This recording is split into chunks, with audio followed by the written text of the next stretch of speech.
Namaskar and welcome again to Planet to Soul Astrology. So, friends, hope you all are doing wonderful. And yes, today we are going to talk about ascendant nakshatra of your chart. Here, I mean to say that whatever ascendant is rising, everyone knows that from east horizon, particular ascendant is rising, and then we get different moon sign nakshatra, and then we get the mahadasha of that particular nakshatra lord, whatever we are born with. But friends, today we are going to discuss about what type of results the ascendant rising nakshatra gives and how it is important.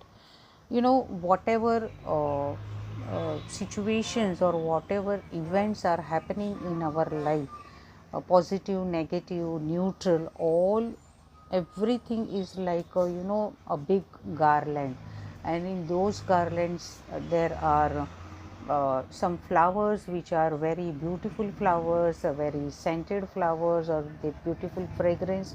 Some flowers are not that much beautiful, those are our struggling days. And see, you can just categorize the things according to it. I always consider that we are born with particular garland in our neck when we were born, and all type of flowers are there in our garland, and those are the events of our life. So basically all these events are firstly decided by ascendant nakshatra. Here I am using ascendant nakshatra, not ascendant lord. Okay, say for example, if someone is born in Kark ascendant, that is Cancer ascendant, if someone is born, so definitely Cancer sign is going to come in first house of chart.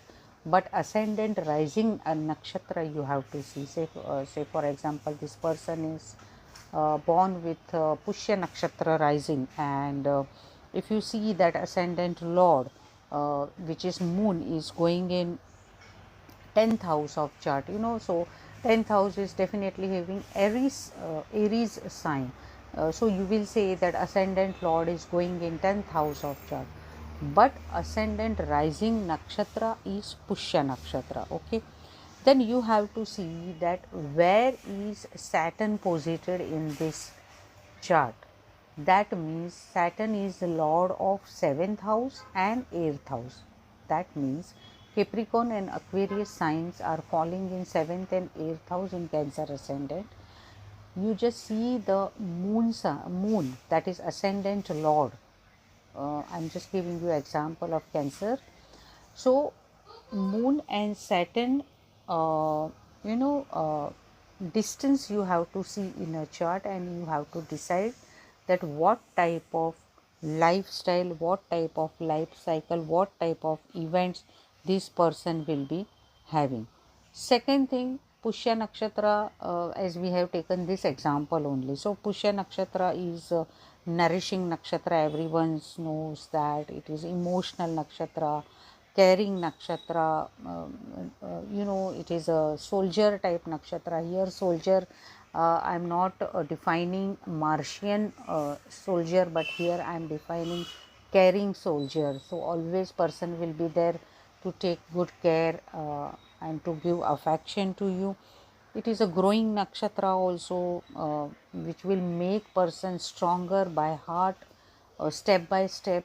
The as the age grows, the person is also growing, and whenever in professional life also, in eventually person will end up with progressive life, and definitely according to this nakshatra, person will be having and living a good happy life. Then you have to see other planetary position, but definitely uh, you have to see that what nakshatra is rising as an ascendant nakshatra, and accordingly only that person's nature will be.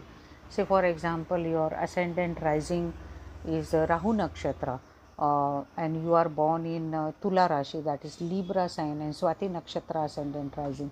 So you are very introvert personality, you like to hide things or you do not open up very easily in front of people.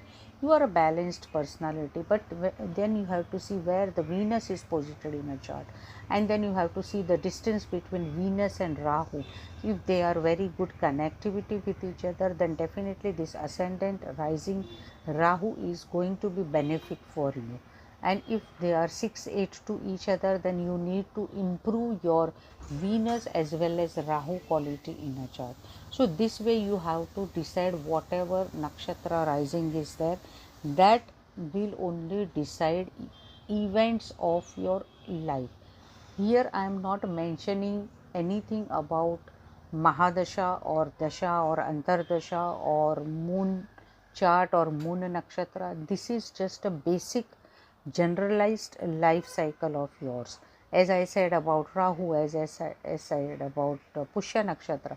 If you are born in Surya nakshatra, say for example you are born in Uttara Falguni nakshatra, then definitely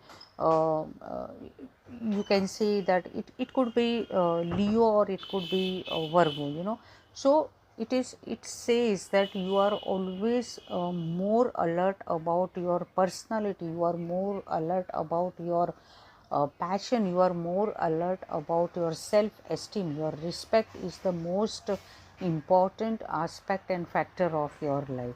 So definitely throughout your life cycle, throughout any events of your life, you will first give priority to your respect and your ego, and then you have to see that where your ascendant lord is going, whether it is Surya or whether it is Mercury, where it is going in a chart and what is the distance, how they are located with each other. So this way definitely you can rule out that how this person's life cycle will be. That is why we are getting ascendant rising nakshatra. Everybody just looks that what is the moon nakshatra, what is the ascendant lord nakshatra, but you have to consider your ascendant nakshatra, not only ascendant lord nakshatra. Second factor here also is what is the degrees of ascendant rising nakshatra. That means you are born in this particular degrees. If you are born in around 15 to 16 degrees of say Rahu nakshatra, if you are born in that, then definitely this is the middle of any nakshatra. That means we can say that you will be having personality traits of last sign also and that sign also. I will give you simple example.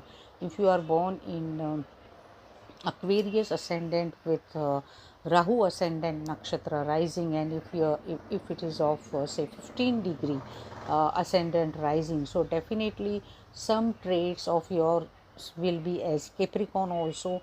And if any rising planets are also there in ascendant, then you have to mix and match, you have to read out all the planets, all the alignments, how these planets are going to fructify. But basically, if ascendant rising nakshatra is brave in your chart, is strong in your chart, then definitely your whole life cycle will be according to that nakshatra.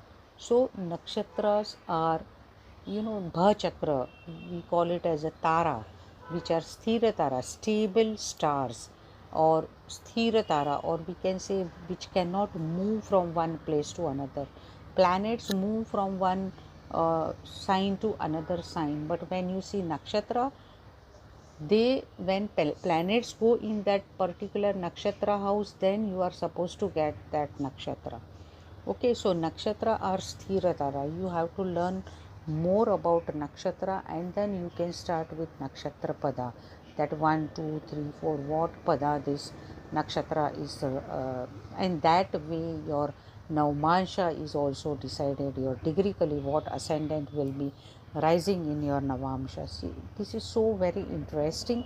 But if you will start learning your nakshatra this way, you have to start with your ascendant rising, then definitely everything will be aligned in a proper way. And then you have to see all planets nakshatra, then second is moon nakshatra, then Surya nakshatra. So it is like a Sudarshan chakra, where lagna, sun and moon, everything plays very important role. You have to make all three charts, but basically this was the basic necessary thing which I always wanted to tell you all. So just see your chart this way. If you are seeing other people's chart, then also see in this way, and definitely you will find fantastic fruits out of it. Then you can just assemble all the traits, signification, where that nakshatra lord is going, where ascendant lord is going, what is the distance between them, what is the traits of them, what is the nature of that planet, which house those planets are going. So many other things you have to assess, you have to read, you have to research, and then you have to come to conclusion. So this was a basic idea about it.